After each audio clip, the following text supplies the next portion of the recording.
Hello and welcome to this lecture. My name is Mira Kuchibuzo Marcel and I'm the founder and the director of the Pan-African Citizen Science E-Lab. So today we are going to be visiting another series on orbit and satellite part 2, which is understanding satellites. So just by the way, this lecture is sponsored by Free Astro Science Group. So, as part of the introduction, I want to do a quick recap of our part 1 lecture. So, in our part 1, we talked about satellites and orbits, and we focused on orbits. And one of part of the things we mentioned there was that objects in orbit are in constant free fall, just like you see the satellites in this picture. They are in constant free fall, but they are also moving forward fast enough that they keep missing the ground. So that is why they are in orbit. And also, we learned that the forces that keep satellites in orbit are two of them, if you can remember. So we have the gravity and the centripetal forces. Then we also learned about key orbital terms like altitude, the difference between altitude and elevation and height.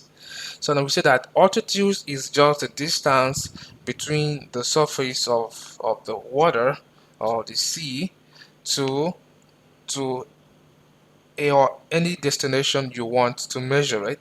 Then we have the elevation, which is from the water surface to the ground where you are standing. And we have the height. Height is where you want to measure your relative distance, how tall you are, or how something is high above you. Okay, for instance, if you want to talk about a tree, use height, so that this the height of this tree is this or that, or maybe you want to talk about aeroplanes in moving in the sky, so you use height.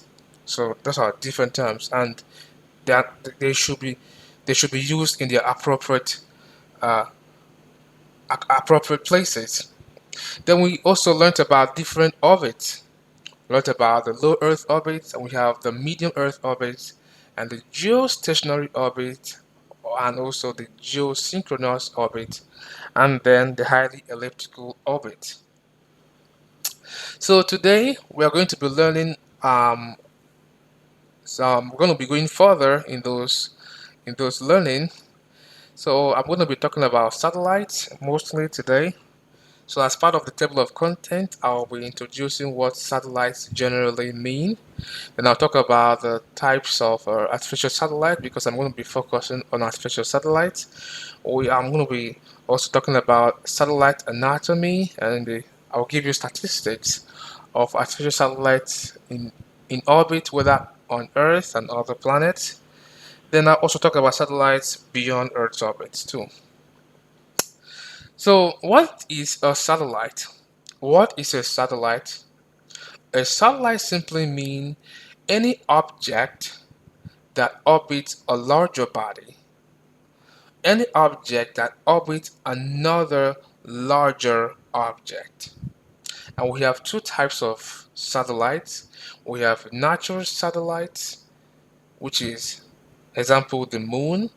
It could also be an asteroid. Okay, anything that is not man-made. Natural satellites. So we have artificial satellites, which are human-made. So you can see them from this simulation here. These are artificial satellites, and these are natural satellites. Okay, but we have spent about three series talking about the moon, which is an example of a natural satellite. So today we are going to be focusing on artificial satellites. So like I said, artificial satellites are human-made devices. Okay, so we're going to talking about the different types of artificial satellites.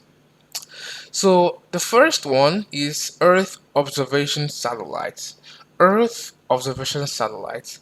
It is probably the most useful, the most popular, and the most useful satellite of all artificial satellites because it impacts us the most, and it is used for several purposes. For instance, it is used for environmental monitoring, like tracking deforestation, desertification, and land degrading. It is also used to monitor changes in ecosystem and biodiversity. So, at this picture here, you can see a picture of a place taken in 2021. Sorry, in 2001. The same place was also taken. A picture of that place was taken from this satellite, this Earth observation satellite, uh, in 2004. So you can see there are some little changes going on over the years in this picture. This is an example of desertification, or should I call it deforestation? Deforestation, I think, because it is gradually losing the greeneries. So we have 2010 pictures, and we have 2013, 2016. So it is losing the fields, probably due to climate change. So this is just one example use of Earth observation satellite. This is used for environmental monitoring. Also, Earth observation satellites are also used to monitor the oceans and the water bodies. Okay, they are used to monitor sea surface temperatures and currents and sea level rises. Also used to detect algal blooms and oil spillage and the marine population. They are used to observe ice covers in polar regions. So you can see this picture here showing the temperature profile of Earth. So this was done using Earth observation satellites. So we have another one, not really another one, but another use of Earth observation satellites. It is used for disaster management. For instance, it is used to detect and assess natural disasters like hurricanes, floods, and wildfires, earthquakes, volcanic eruptions. Okay, you can see this picture here. You must have seen this picture on the internet several times. So this was taken using a satellite. Okay, so this kind of Earth observation satellites provide real-time data for emergency response and recovery. Then we also use it for urban planning and land use. Urban planning and land use. You can see this picture here. You can use it to plan the city, how the city will be structured. So it is used to support infrastructural development and land use planning, and also monitor urban sprawls and population growth. So it is also used to monitor air quality, okay, for and also pollution monitoring, mostly for industrialized countries, like to detect the levels of greenhouse gases and pollutants in the air, and also to track the smoke from wildfires or industrial emissions. So you can see this picture here. You can see the countries uh, that are profiled as countries with uh, air quality problems or air pollution problems. Like here you have China, you have Japan, you have European countries, and you have America, and even Southern Africa. So this is exactly what this satellite can do for you or do for humanity. They are very important to know. So that is why you hear about climate change. We need to use greener technology. So this kind of data provides, enables us to start, going green. So we have navigation satellite. It provides precise location and positional data. It enables global navigation for land, sea, and air transport. Navigation satellites assist in emergency responses and disaster management and provide timing and synchronization for communication networks, power grids, and financial systems like banks. It enables location-based services like your like weather maps, weather apps, uh, your maps. Okay, enable location-based services. Like you want to know where you are. Like I think that is Google Map, right? So that's what navigation satellite does. Google Map uses navigation satellites, and also it supports autonomous systems like drones and the self-driving vehicles. So here's an example. It's a pictorial example of how navigation satellites work. It's used to planes, you depend on it, cars, self-driving cars, even um, ships and boats depend on them. So here's the table showing the different satellite systems that are navigation satellites. Okay, navigation satellites, and the countries that own them, and also the coverage and their operational satellite, like the number. So, for instance, the GPS, also called the Global Positioning System, is owned by the United States. The coverage is global, and it has about 31 operational satellites.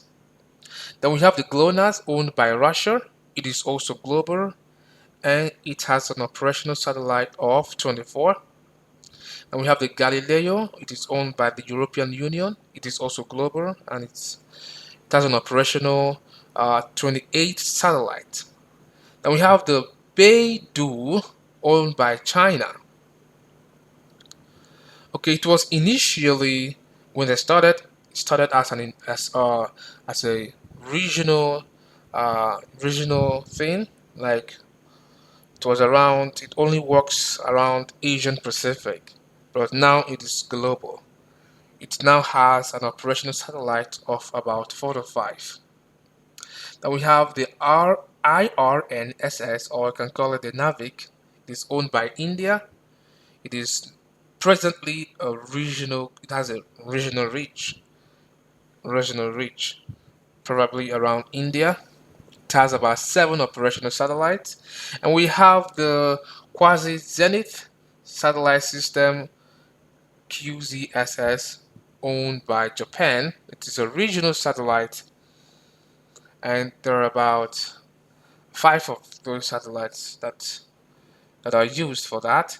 Then we have South Korea. They are planning to launch their own version of navigation satellite. Okay, they're planning in 2025 this year. But they're going to start out as a regional. So it's going to be in the Korean Peninsula. It's only going to be available there. So it's called the Korean Positioning System. It's still um, it has been planned and probably developed. Then Iran is also planning their own. It is still in the development stage. Regional navigation system, mostly in the Middle East. So it's called the satellite-based navigation. It's under development. So the different countries. And other ones depend on them. Like I think the GPS is the most popular GPS.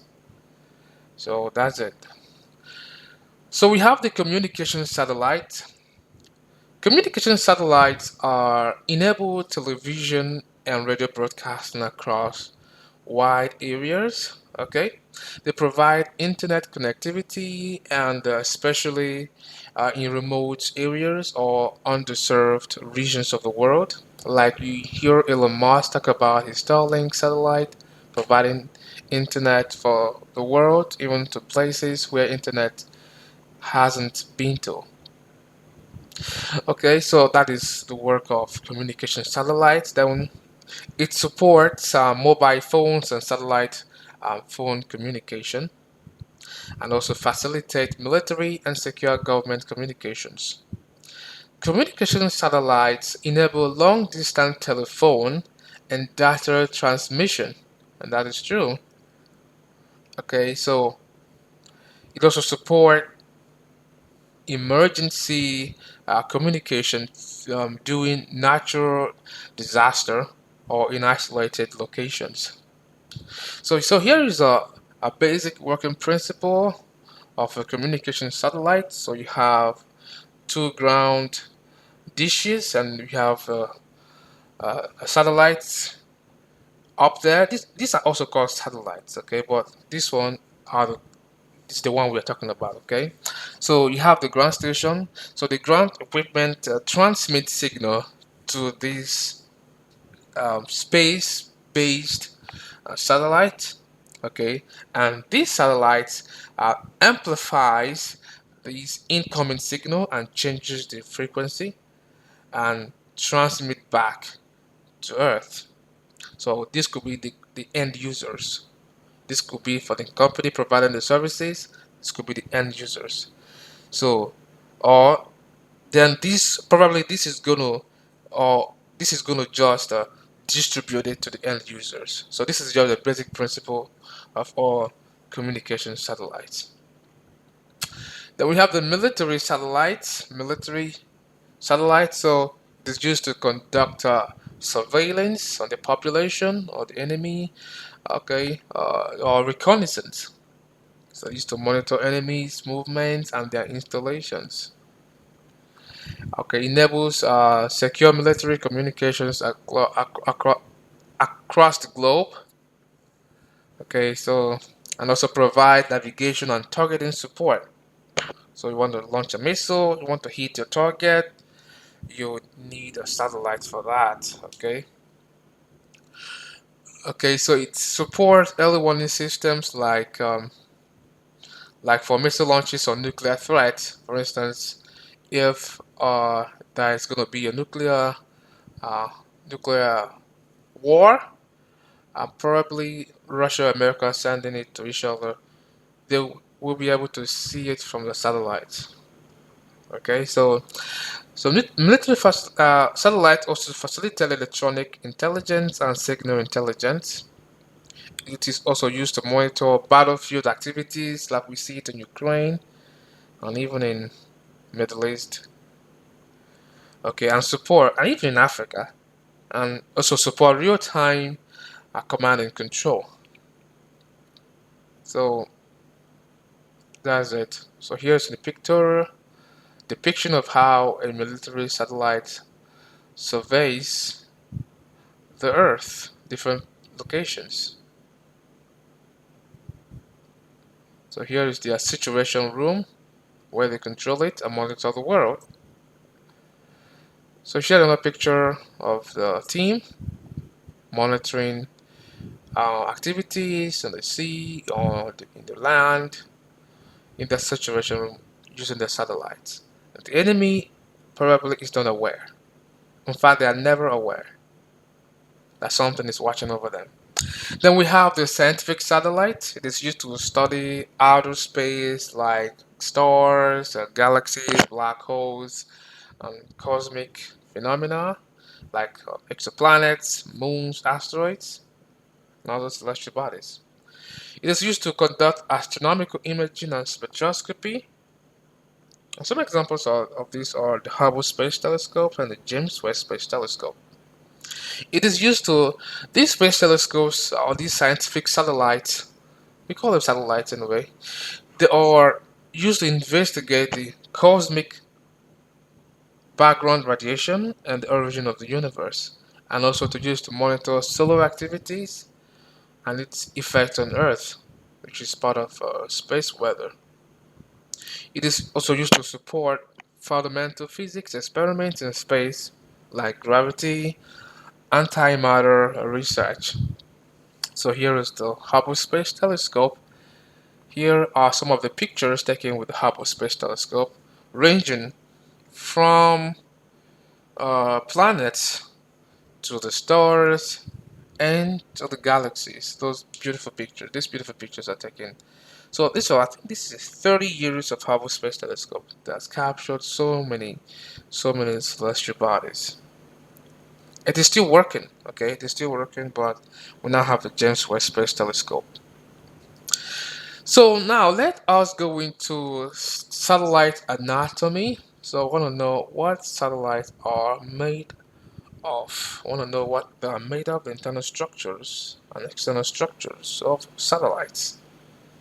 So we have number one, we have the payload, which is the brain or the main mission part of a satellite. Okay, so the function of the payload is to perform the main job. It is used to perform the main job. The payload can be a camera, for instance. Satellites that are used for Earth observation that have cameras, or those that are used for astronomy, they also have mirrors and cameras. Okay, those have satellites that have antennas for that for broadcasting for communication, and we have those with other scientific equipment for climate studies and space weather studies. But note that this payload they vary depending on the satellite purpose. Okay, like we have satellites for studying Earth's observation. The equipment it has is different from those for studying astronomy, and also they're also different from those for communication. So note that. So here's this is the payload for this is the James Webb Space Telescope, by the way, and here is the payload for the James Webb Space Telescope. The camera, this gigantic mirror. It has other things, very gigantic, very powerful telescope there. So here's another satellite with antenna. This is probably a communication satellite. Then we have the power system, which is the energy source. So the function of the power system is to provide electrical power to all the satellite systems, different components. So the major parts of these power systems are the solar the solar panels. It is used to capture sunlight and convert it into electricity. It doesn't have rechargeable batteries. It stores energy to power the satellites during eclipse period. Okay, so no, not all the time these things face the sun. Sometimes they are eclipsed by the planet or the larger body they are orbiting. So during that period, they also need to be functioning. So they have these batteries, rechargeable batteries that turns on during those periods. So okay, when they are launched, they unfold. So they unfold after launch and are oriented to face the sun to capture enough energy to function. We also have a satellite that also use nuclear batteries, like those Voyagers that are not coming closer, that are moving further away from the sun. The Voyagers, as they move away, the sun's energy reduces. So those ones use nuclear batteries. There are satellites that also use nuclear batteries too. So there are three sources. Now we have solar panels, we have rechargeable batteries, and we have nuclear batteries. So here is the International Space Station. So here are the solar panels of the International Space Station. And here is the Hubble Space Telescope showing the panels, solar panels of the Hubble Space Telescope. Then we have the control system, also called the Altitude and Orbit Control System, AOCS. And the function is to control the position and the orientation of the satellites. Now, why does this matter? It matters because the instruments that are supposed to be facing Earth or pointing to Earth are supposed to be pointing to Earth all the time because these things are like they are floating, okay, but they need to maintain focus. So with this control system, you can keep them in position, and the communication dishes must stay aligned with the ground station. So, and the tools that make up the control system are the gyroscope. So it is used to detect changes It is used to detect changes in the orientation. So here is the gyroscope. So here's the axis of rotation. Here is the rotor. Here is the gyroframes. And this is the universal coordinate system. Different parts. Then we have the reaction wheel. The reaction wheel spin to adjust the direction of the satellite. And we have the magnetotorques. It is used to uh, it is used to it uses the Earth's magnetic field for control. So here is it. And you have the thrusters. It fires to shift the position of satellites. So these are the four major parts of the control system. So here is the Hubble Space Telescope, the internal structure of the Hubble Space Telescope, showing the positions of these two wheels.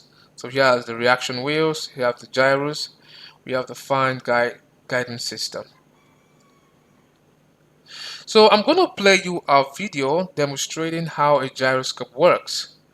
It's a demonstration by an astronaut on the aboard the International Space Station, describing the working principle of the gyroscopes, and that will show you how it maintains the position and the orientation of a satellite. So listen. And yes, I'll just get this gyroscope here.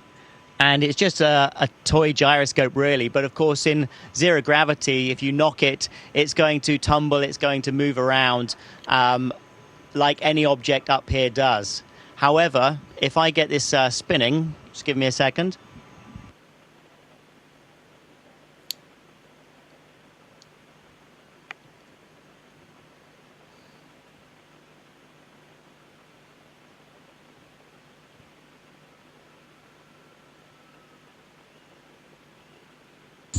So once the gyroscope is spinning, you can just see how stable it becomes.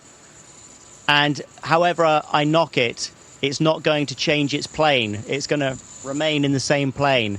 I can put it physically into a different plane and tap it again, but it will still hold that same plane, and it's much more stable. So it just gives you an idea of how we use spin stabilization and gyro stabilization for control on board the International Space Station.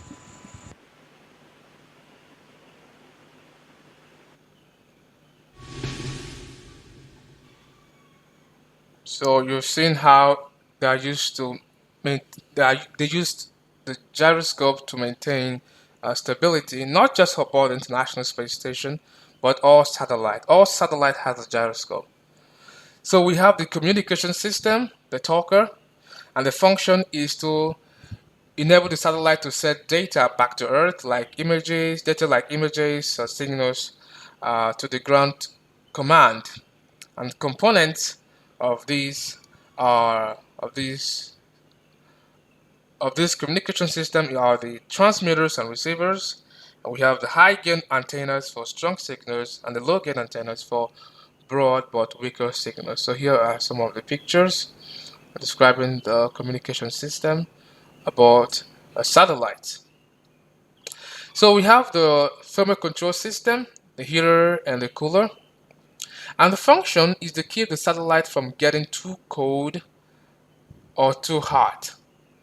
Like when they are facing the sun, sometimes they become too hot. In as much as they need the sunlight, the sun energy for electricity to power the system.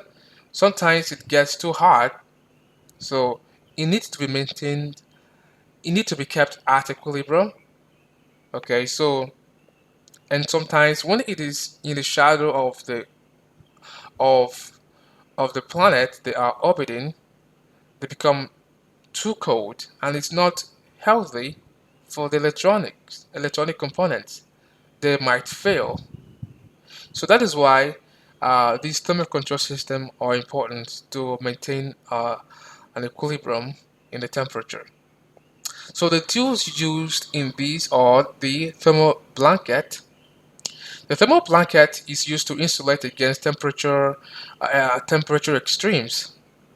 Then we have the heat pipes, which is used to transfer heat efficiently.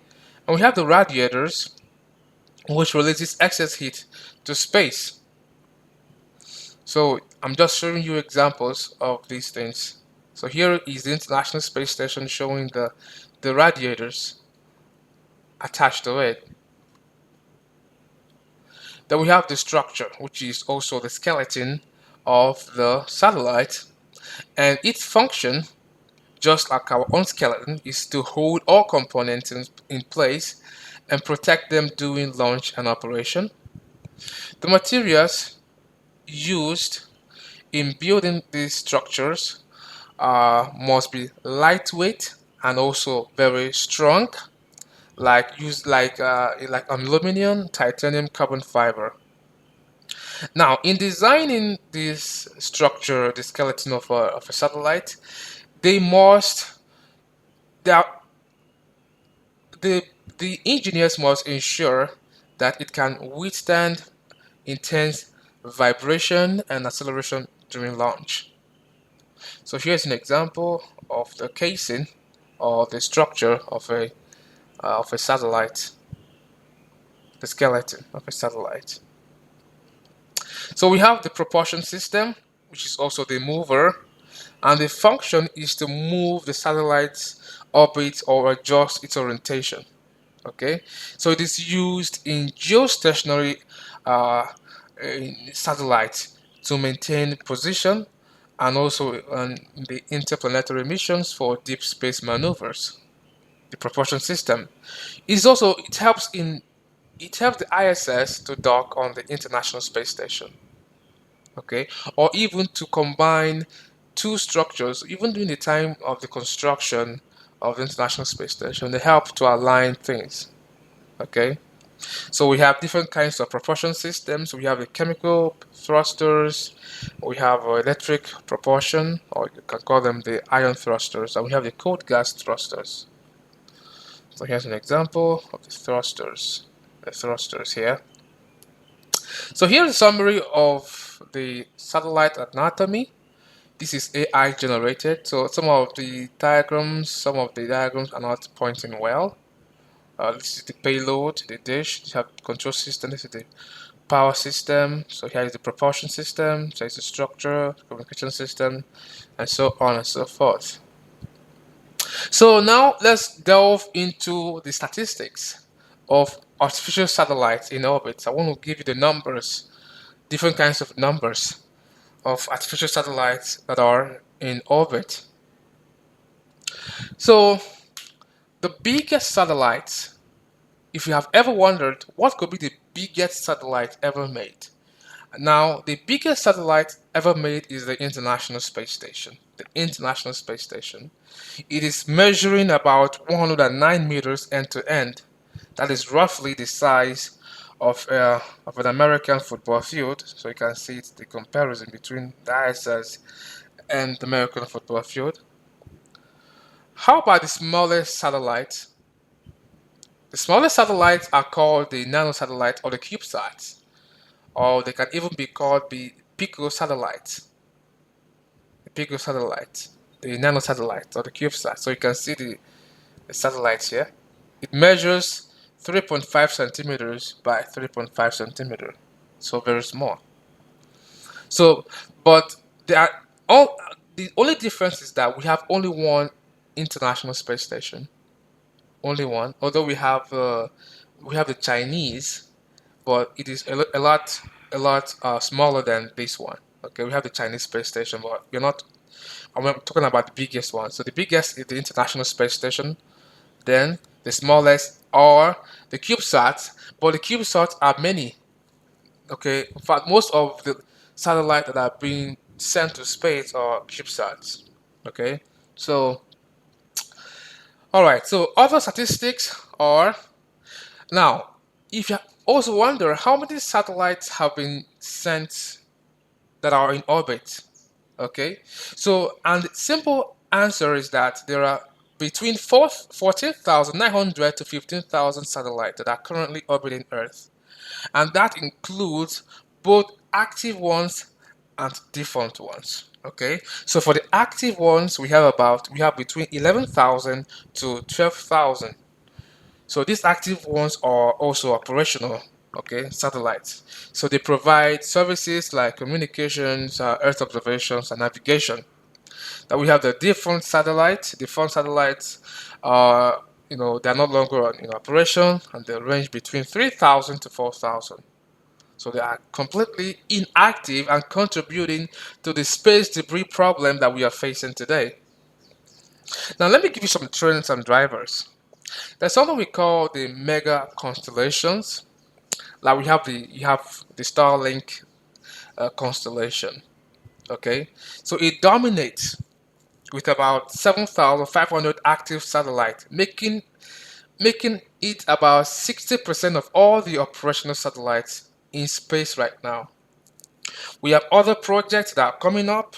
Okay, we have like OneWeb, which has planned to place about 650 satellite constellations. And we have the Amazon Kuiper ambitious project to launch about 3,200. And I think we have even the Chinese are also planning to launch that. So these are some of the mega constellation satellites we have. And you may want to ask, I hope there is enough space for all of these satellites. You're going to learn that in this lecture. There's enough space, but it is beginning to be congested. But I'm going to just give you the statistics. Now, small satellites like the CubeSats that I mentioned earlier make up over 60% of all the active satellites. So 60% of all active satellites are CubeSats. And they are very important because they enable cost-effective deployment. It doesn't cost money to deploy them in orbit. Okay? So then, in terms of growth, since COVID-19 in 2020, the number of active satellites has nearly doubled. And this has been driven by private sector launches. Then in terms of orbital distribution, now this is the important part. In terms of orbital distribution, we have the low Earth orbit, the medium, geocentric, and highly eccentric orbit. So, in terms of orbital distribution, for the low Earth orbit, it hosts about 88% of all the satellites. So, it is the hardest. The low Earth orbit is the hottest. So, it is the most favored orbit. Okay, because it is cheaper to place objects there. It is cheaper, and also the latency is the minimum. It's the most minimum. It has a minimum latency. So everybody want a piece of the low Earth orbit, and it's also favored for communications and Earth observation. So we have the geostationary orbit. So which has about no, that is the far one. So or the geosynchronous orbit. So they have about just 9%. So they're mostly used for navigation and weather monitoring.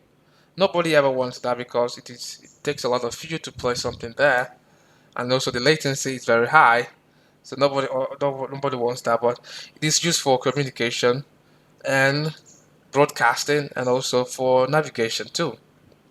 Then we have now the rest, which is 3%, is shared by the medium Earth orbit and the highly eccentric or like this highly electrical orbit. Sorry.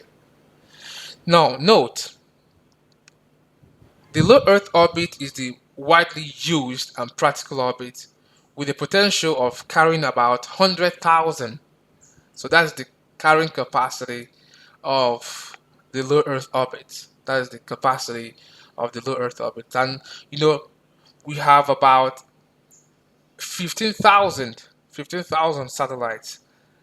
So we have enough space for everyone. So even if those 15,000 are all in the low Earth orbit, we have enough space for everyone.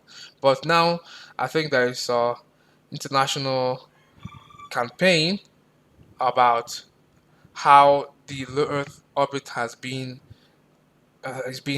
um, congested with junks and so on and so forth. Then ownership by country, the United States leads in terms of ownership of satellites, and United States has about 8,000 satellites in orbit, and that is primarily due to the Starlink's satellites, which is about 7,500. So China is also the second country. It has about 800 to 900 satellites. Then we have Russia, UK, Japan, India. So they follow with hundreds of satellites each. Now let us discuss satellites beyond Earth orbit. Satellite beyond Earth orbit. So like the 15,000 satellites that I mentioned are the ones orbiting Earth. Now, how about other planets or even in deep space missions?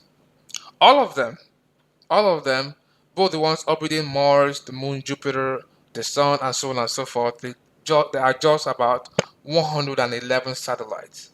Just 111 satellites. So I'm going to be discussing this in details, this satellite beyond Earth in details in terms of satellite orbiting other celestial bodies like planets and the sun. Then talk about missions to asteroids and comets. Just briefly, I'm going to just talk about them briefly, and also the deep space and interplanetary probes. So now for the satellites orbiting the moon, we have lunar that's called um, the lunar orbiting the moon, the lunar orbit. So we have the Lunar Reconnaissance Orbiter (LRO). It has been active since 2009 and is there to map the moon's surface for future missions. So here is the Lunar Reconnaissance Orbiter. So we have the Capstone, which is a NASA-funded CubeSat testing orbits, testing the different orbits of the moon for the future space station where human beings, just like we have the International Space Station. But this one is called the Gateway Station, the Lunar Gateway Station. So this CubeSat is testing different orbits to know which one would be best for the future International Space Station. So here is it there. So here's the picture. Then we have the international missions. Like China also has some satellites orbiting the moon, like the Chang 4 and 5, and also India Chang 2 orbiter. So that's still operational. So that's the India Chang 2 orbiter there. So we have Mars. We have satellites orbiting Mars, like we have the Mars Reconnaissance Orbiter. It is there to take high resolution imaging or imaging images of the moon and also for climate study. It has been doing that since 2006. So here is it there. Then we have the Maven. It is there to study the Mars atmosphere since 2014. And we have the European Space Agency's Mars Express. It has been active since 2003, mapping the topology and minerals on Mars.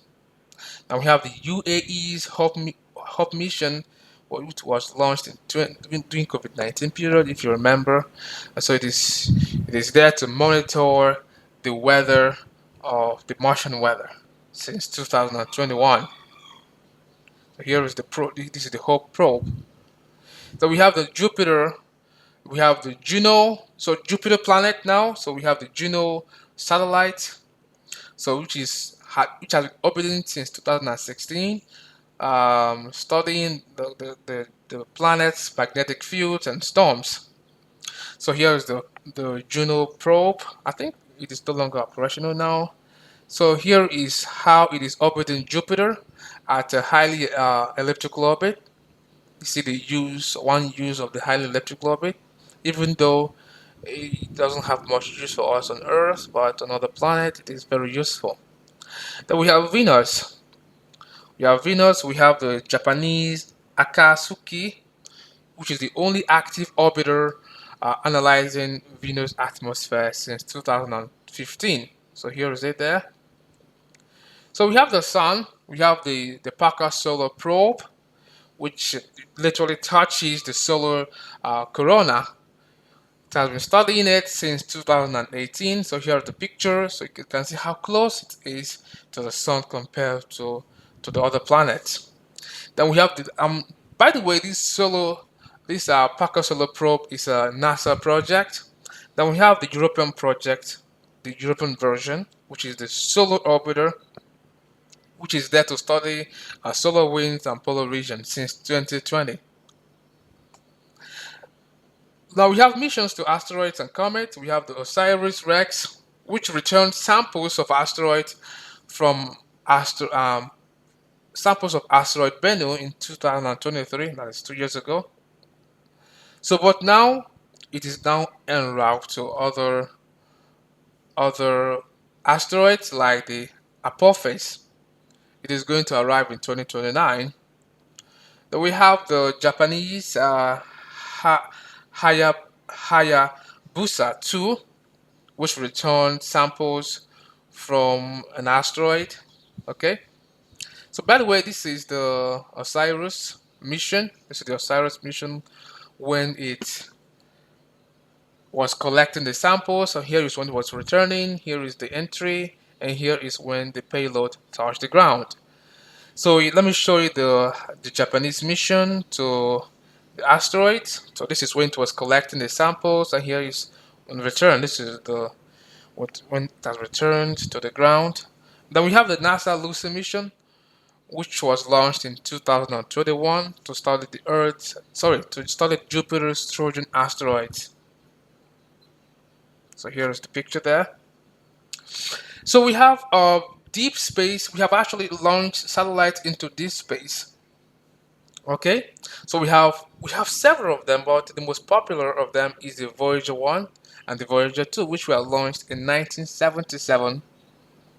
So they entered the interstellar space, like for instance, in 2012, um, the Voyager 1 crossed the interstellar space, and 2018, the Voyager 2 crossed also the interstellar space, but they are in different directions, not in the same directions. And up to today, they are still transmitting signals. So that will bring me to the end of my lecture today. So please, you can ask your questions. You can post it in the comment section, so you can send it through email or through any other means you can reach the Free Astro Science Group. So I'm going to be addressing all questions in our podcast. Thank you for paying attention.